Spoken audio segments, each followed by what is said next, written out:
minutes, we are about to embark on such an interesting discussion.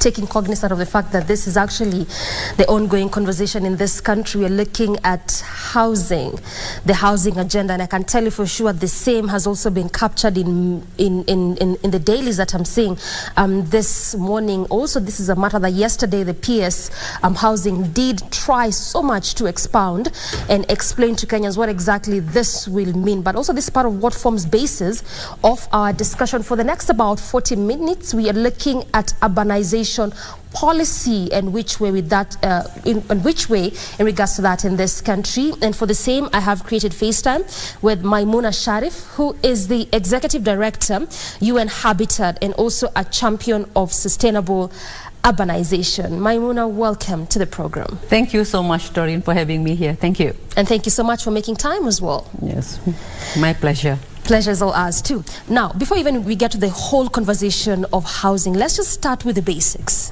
and really just understand what exactly is the UN Habitat role in this country. As you know, that is a UN Habitat is a United Nations Human Settlement Program. Okay. Human Settlement Program. Yeah. This is endorsed by the General Assembly.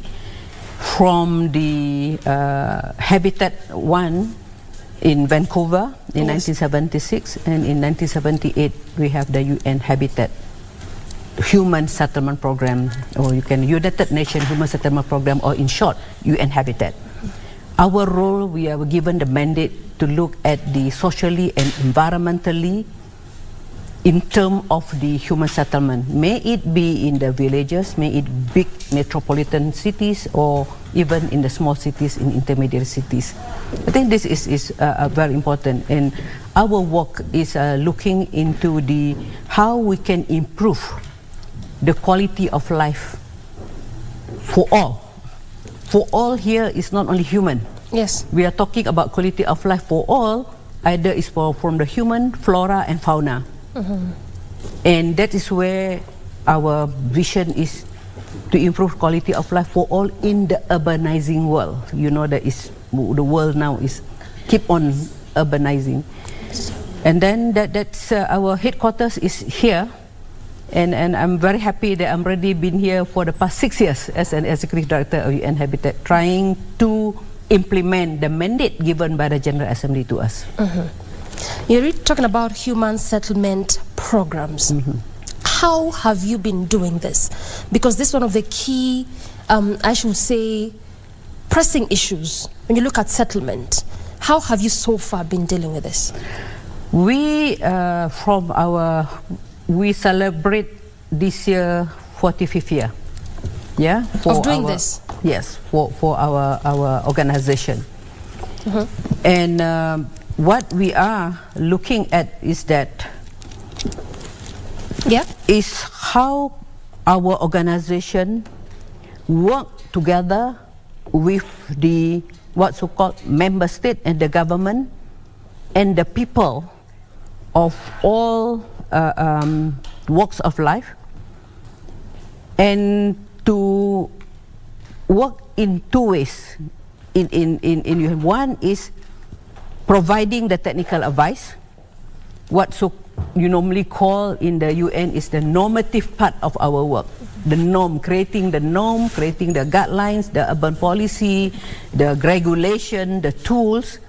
And second is implementing the project on the ground, together with the government, with the local government, and also with the people. And in Kenya, we have been doing, and also in Africa, we have been doing quite a lot. And in fact, our HQ is in Kenya, yes, and also our regional office in Kenya, and Africa as a whole, and Asia is the two continents which is really have the higher rate of urbanization.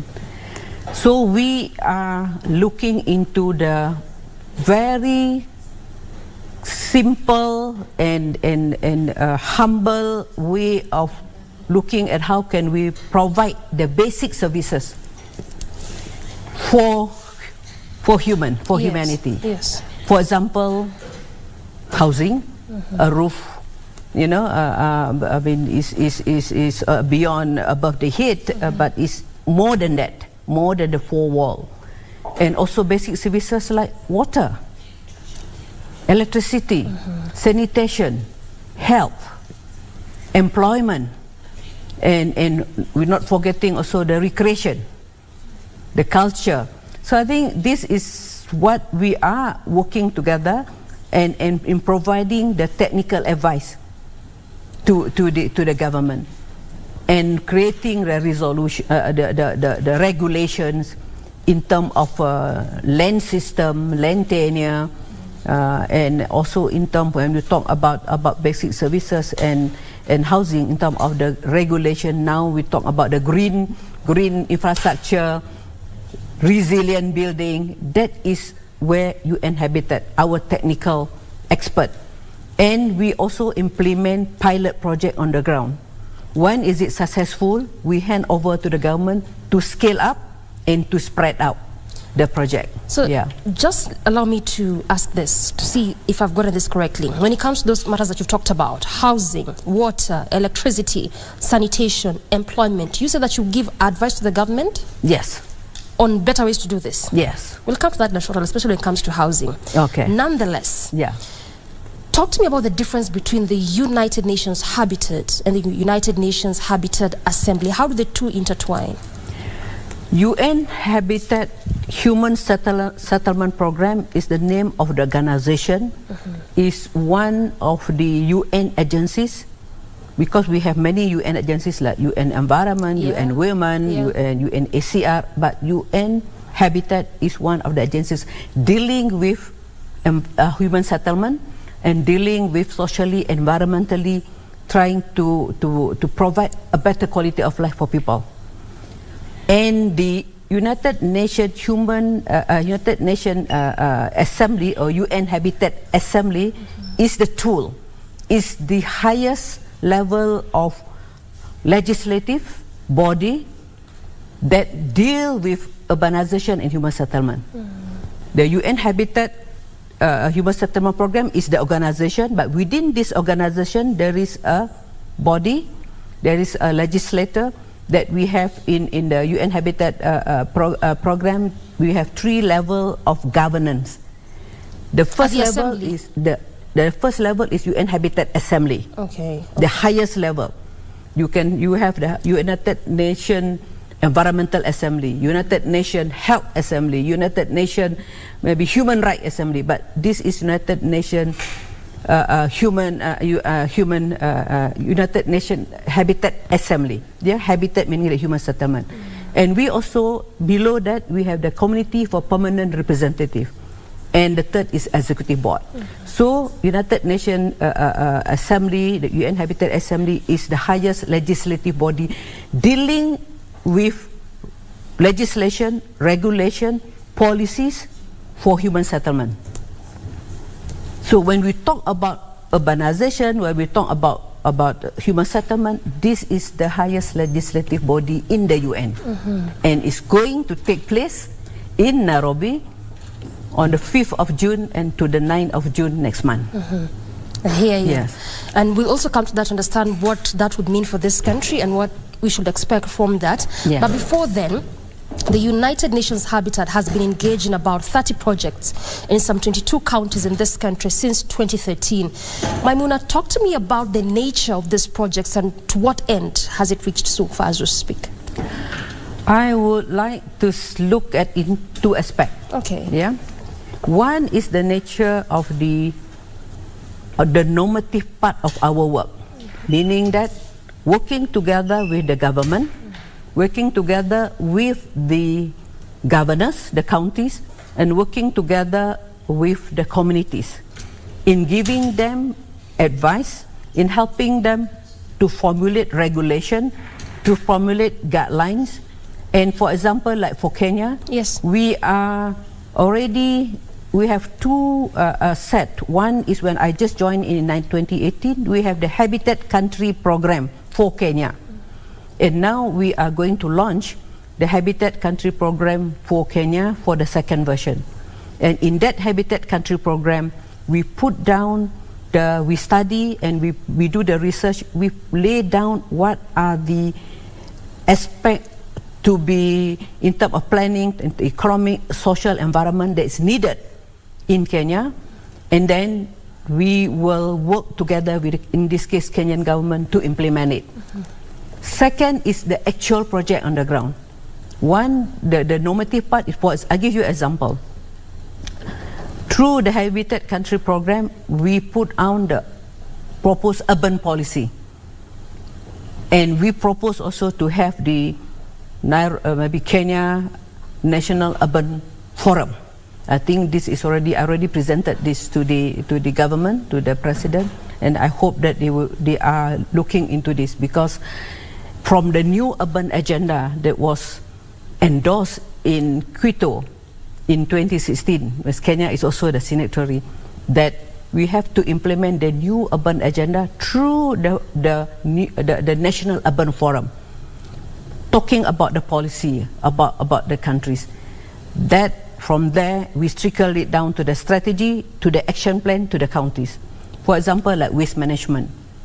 We have also worked with Kisumu, we work with Nakuru, and for us then in terms of housing, we also work together with the government in Nairobi, that we already launched around 5,000 units of affordable housing in Movoko, and then also giving the actual program that now we are looking into the Nairobi River urban regeneration. How can we bring back life to the Nairobi River? How can we, well, the KPI is very high. How can we see fish swimming back into the Nairobi River? So the two things that I would like to start is, one is the normative part, to help in terms of formulating the strategy, formulating the policy. The other one is the actual work on the ground, working together with the governors, working together with the people on the ground, and also working together with the young people and the women on the ground. So these two aspects. So basically what you've been doing for the past 13 years, you're looking at policy framework and actual work on the ground. Yes. And this is, you know, bringing together the communities of these counties that you really did choose in terms of waste management, looking at housing, and even now as you speak, as you said, Nairobi River urban regeneration. Yeah. But also I'd want to get from you, what informed these 22 counties? Because in Kenya we have 47 counties. So this project that you're talking about that you've been doing since 2013, what really informed your decision to choose the specific 22 counties? That is what I was understand is that I joined in 2018, but this one you said that is from the 2013. From 2013. Yes. But we also work together with the governors or that are coming to us. Please help us. How can we do this? When I joined in, I saw that is the first plan that I saw is the Kisumu waterfront, and then how can we help to revitalize the waterfront? And I think that they are already implementing it.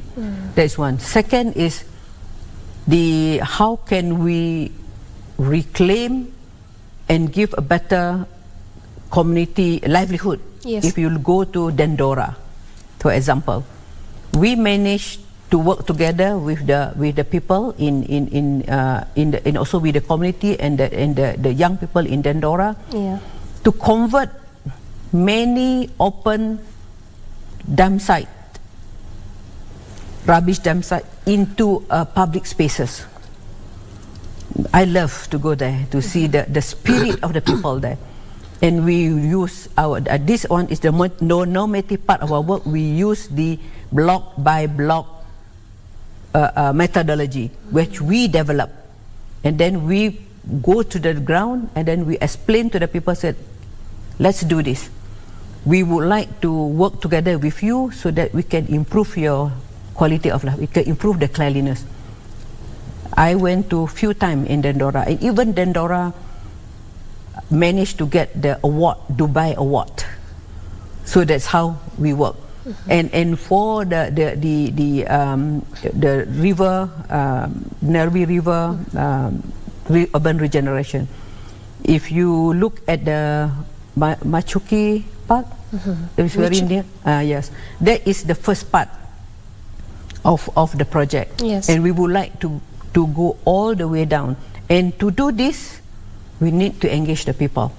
Because to me, it's no point that we dig the river to take out the rubbish, where if we don't engage the people, where the people who are living along that area is still putting rubbish into the river. So we need to have a holistic approach. That is what we promoted, people process and integrated approach. Yeah. In doing whatever big project or small project, we believe in people approach in UN Habitat. I hear you. Yeah. Now that you joined in 2018, this are 5 years later, what has been the reception of the people in some of these counties? You've talked about Dandora, that's in Nairobi. You've talked about Mavoko, that's in Machakos, as well as Kisumu, and the various other 18, other counties to make it 22. What has been the reception of these people with regards to all these projects you've talked about? And again, I'll mention them just for the purpose of viewers to understand what exactly you're doing. You talked about waste management, you talked about housing, and the now Nairobi revitalization project. What has been the reception of these communities? They want more. Of these projects? Yes. Please come more. Plus, please join us. We want to have a better life. And I remember when I walked along the Nairobi River together with the youth, then they took me to a place called Kamukunji. Yes. Kamukunji. I said, Edie, please, this is our work. That is their work. I was impressed that the community and the people change the open dump site into a public space. Yeah. And I was saying people are lying under the tree enjoying the sun, and then people are running that, Edie, we want more. We already done this, they call me Edie because sometimes they cannot pronounce my name Maimuna, she call me Edie, executive director. We want more. We want the bench here, we want to plant trees here, how can you help us? I feel inspired when we go there. I said that we want more. So I think this is the acceptance of the people on the ground, especially the young people. How can we do this? For example, like when we went to Matari, so we look at the rubbish. They said that okay, also the bottle, the glass bottle, and then they said that yes, they clean the bottle. What's next? What next? What's next? So I said that I have the experience that this bottle you can crunch it, you can make it into a souvenir. You know, the glass souvenir that they put all this animal like elephant and then and lion on the glass. Yeah, and they are doing it now, and they sent to me the present is a map of Africa, and came to me and said, thank you very much, Executive Director. This is for you. It's in my office now.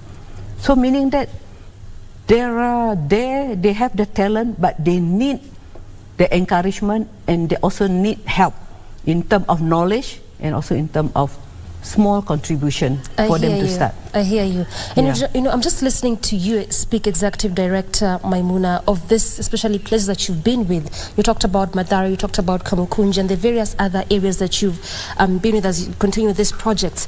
And I'm thinking about the latest research indicating that by 2025, that's just 2 years from now, more than half of Kenya's population will be living in urban centers.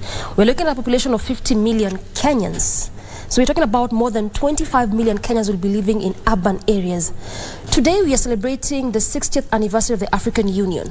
Looking at the milestones of where we've come as an African bloc 60 years later since its inception from OAU now to AU, and the challenges, the achievements. Looking at that, is Kenya ready to accommodate more than half of its population in urban centers? Whether you are ready or not, you have to face this. But I think there is a certain approach that we can do. One is that I remember, I think, is it last year or in 2021, we have the Every Cities conference in Kisumu. Yeah. And I remember at that time, we are talking about intermediary city, the role of secondary cities. Because we know that Nairobi or any part of the large capital, they are attracting migration from the rural area to the urban area. That's why they call it urbanization. People move from rural to urban. Yeah. But if we don't tackle the planning of these secondary cities, because they come into the center because they thought that there is an employment. Which are the secondary cities? For the secondary cities, like for the Nairobi is the capital. Yes. Maybe like Kisumu, Nyeri, Nakuru, all these cities around Nairobi. Okay. That we need to plan, and we need to also give resources so that the people can stay at these secondary cities or intermediate cities rather than coming into Nairobi to find job or maybe to get education. I hear you. Just hold it there, Maimuna. I want us to take a very quick breather. We come back and you explain to us more of that. Yes. Ready or not ready, what we need to do in regards to that. Time for that breather. We circle back with plenty more of this discussion. Don't go anywhere. Stay with us.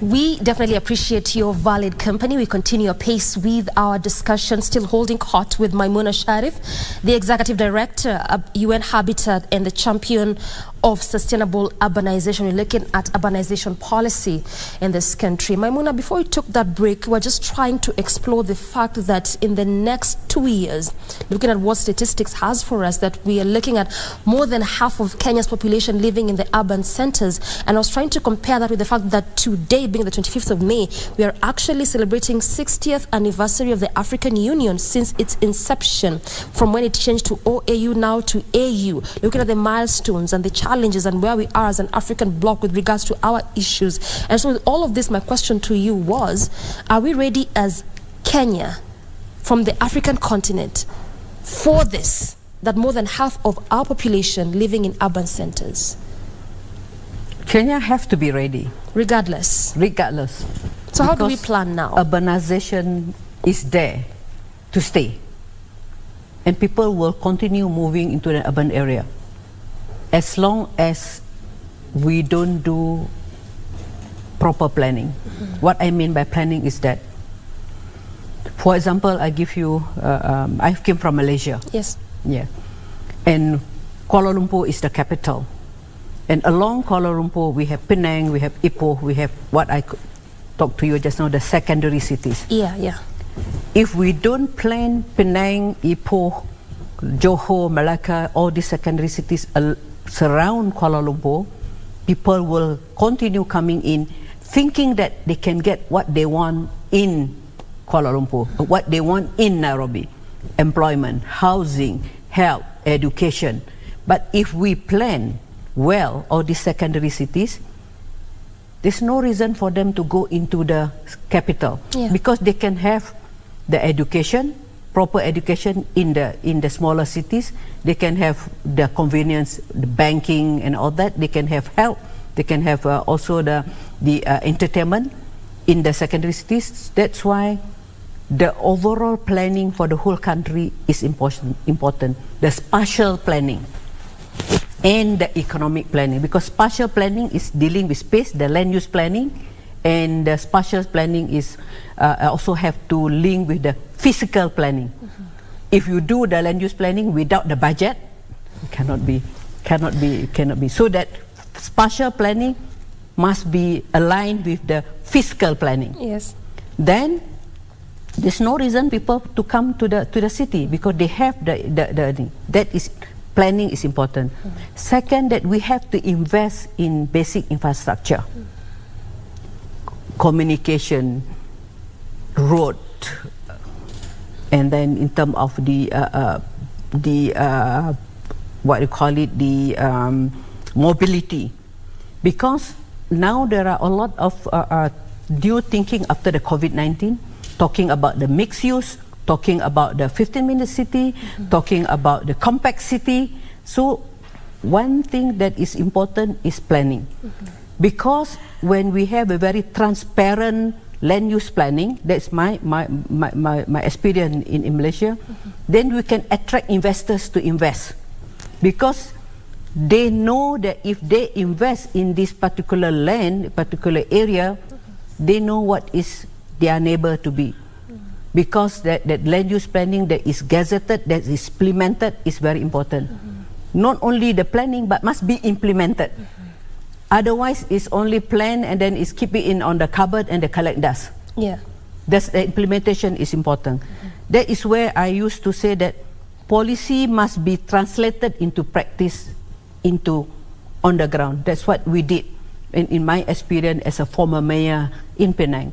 When we did the plan, we even calculated the plan. What is the gross development value of this plan? How can we attract investment to come to this plan? How is it impact the people with this plan by coloring pink color or blue color or green color? How is it that impacted the people in that area or in the country?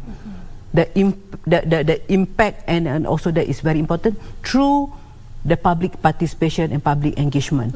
That is important. So these things that you're saying, will they feature in the Habitats meeting between the June of 5th and 9th? Yes, yes. Okay. We have 5 areas of priority that we are putting up very clearly into Habitat Assembly.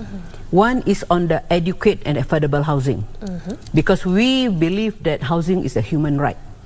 People must have a roof on the head, not only just a roof, but it's a building a community, building a home. Yeah. Second is on the climate change. We know that now drought, flooding, that is also another area that priority. Third is on urban crisis.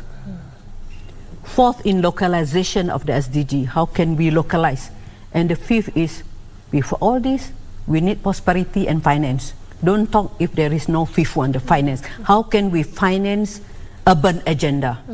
How we can finance, when we talk about giving the infrastructure, what is the financial mechanism that is, and all this need a commitment, need an action plan, not only the resolution. We have resolution on housing, we have resolution on smart city, we have resolution on localization. If resolution is there's no implementation plan, it will just become a paper, nothing. If resolution does not have an implementation plan, it just becomes a paper. And part of the 5 things that you've talked about, which are going to feature keenly in this particular meeting between the June of 5th and June of 9th, is the issue of educating and affordable housing. And you also lastly talked about finance. Affordable housing is a key conversation in this country right now, and I'm so sure you've heard about it. And you're also a proponent for this the president's policy. In fact, you know, that has really featured heavily in all these dailies I'm seeing here this morning. From where you sit, Maimuna, and you can perhaps even give examples with Malaysia and Singapore, because our leaders keep giving us those examples.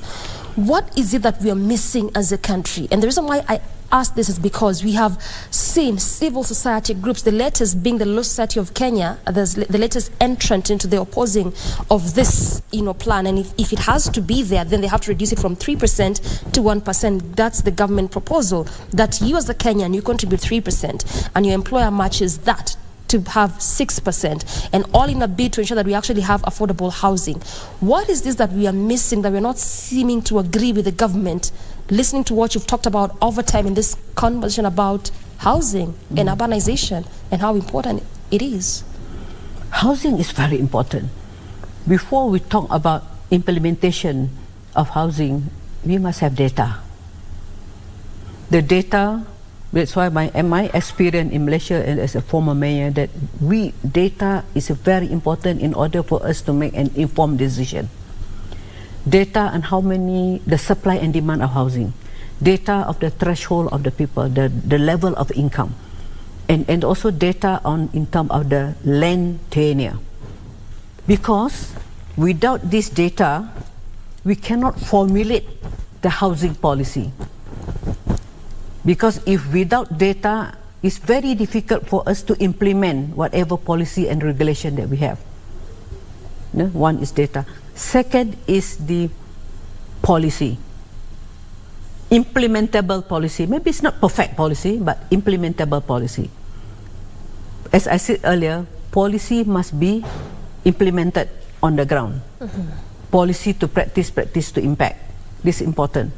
And the third is that the commitment of the leaders to implement the policy. We have the policy.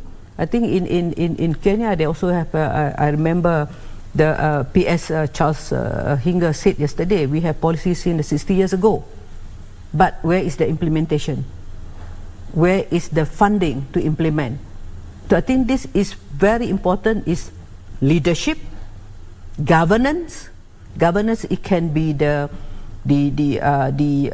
rules and regulation, and so an enabling factor. Third is the finance.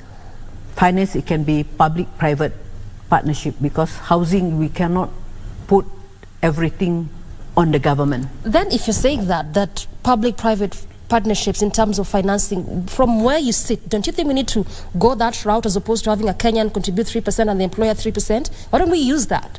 We need both, the government and also the people, because in Malaysia we are also paying income tax, and we also contribute to our employment fund, where later on you can use that also to become as a deposit for buying a house. Yeah. And also the government, they have the formula when they, according to the, I said that according to the category, that's why we need data, and according to category, to give a certain incentive. For example, like if you earn certain amount of income, then they give you a low cost housing, and then low medium cost housing. And if you cannot, maybe they have also public housing renting. It's 100 ringgit Malaysia per month. It's like $25 per month, and this is a public housing is renting. But after a certain number of years, if you are your income is increased, then you go to the next level. So there are many strategies. That's why we need the data, the information to construct the implementable strategies, and then we implement it, and then for example, like private sector in Malaysia, if they implement more than 100 unit of the normal housing, the high-rise housing, they have to contribute 30%. If they construct 100 unit, 30 unit must be low-cost housing, given free to the government. That there are many areas. So I said that I believe we need to get the data right. We need to get the data right, and even as we speak about data, just also a good place for me to inform you as a Kenyan that as we speak, the public hearings are still ongoing. This is being spearheaded by the Finance Committee, headed by Molo, Member of Parliament, that is Kimani Kuria, still ongoing with regards to this issue of housing. And that's also a good place for you as a Kenyan to bring your input with regards to public participation, public engagement, as you say, Maimuna. And as we draw near to end this discussion, I want to pick what exactly you are doing with the Kenya Editors Guild, because on May 9th you had a convergence and you're looking at perhaps possible ways to accelerate the Sustainable Development Goals, SDG. And I'm just looking at how media and this urban issue is coming together. How are they marrying? Media play a very crucial role in disseminating the idea of sustainability. Okay. Because we need to work together with the media, and the media need to understand. Sometimes they say that, Maimuna, what is the meaning of sustainable development? Can you break it down to the normal language that everybody can understand? That's where the localization of the SDG is important, to localize it in the maybe Swahili language. Okay. In it. So that is the. So that's importance. how media comes in. Yes, that's the way media comes in. Okay. It's very important for UN Habitat to work together with the media. I'm very happy that I'm here today. I'm very happy. So thank you so much, KBC, and also for the Editors Guild, because we need them to bring down, to communicate our agenda, the urban agenda, to the people on the ground, to the traders on the ground, to the youth on the ground, to the women's group on the ground, so that we can work together. And because I would like to flip, I would like to end it, to flip the urbanization is bad. But if you know, city is the engine of growth, correct? City is the hub of talent. City is the hub of investment. City is the hub of technology. Then why in the city there's a lot of problem? So if you make the cities right, I hear you. Then we can flip that urbanization. If it's well planned, well managed, yes, it can give you an opportunities for everybody, improve the quality of life for everybody. I hear you. I mean, thank you so much, Maimuna, for your time and for your valuable inputs into this discussion. At least now we understand what you do in this country with regards to urbanization and proper settlements of Kenyans, you know, all together. Thank you so much for your time. So come. Yeah, this is June, as you've said, June 5th to June 9th. Yes. Yeah. Thank you. Thank you so much. Thank you too. Thank you. That has been Maimuna Sharif, the Executive Director, UN Habitat and champion of sustainable urbanization. What has formed center of this discussion for the past 45 minutes is looking at the urbanization policy in this country and just which way to go in regards to providing good settlements for Kenyans. And a good place to end this conversation, but Good Morning Kenya continues after this breather. Vivian Degwa is coming up next with a lot. Thank you.